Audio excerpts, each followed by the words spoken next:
V rokoch 2020 až 2022 prebehla analýza mapovania finančnej gramotnosti na Slovensku. Zaoberala sa popisu situácie, metodiky, aktivít prieskumu zapojenia vybraných inštitúcií a ich zapojenia v jednotlivých témach finančnej gramotnosti a ich aktivity hlavne v období nutnosti výkonu práce v online priestore, keďže počas analýzy prebiehala pandémia a všetci fungovali online.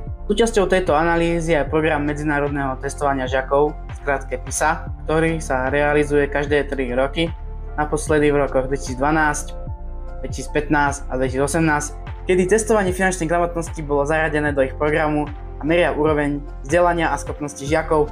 Celkový počet inštitúcií zaoberajúcich sa téme finančnej gramotnosti bol 22, z toho jedna z nich aj tá, ktoré podnikám. Celkovo tém bolo 6, z toho najviac pokrytá bola téma o rozhodovaní a hospodárení spotrebiteľa. Záverom tejto analýzy je, že situácia na Slovensku nie je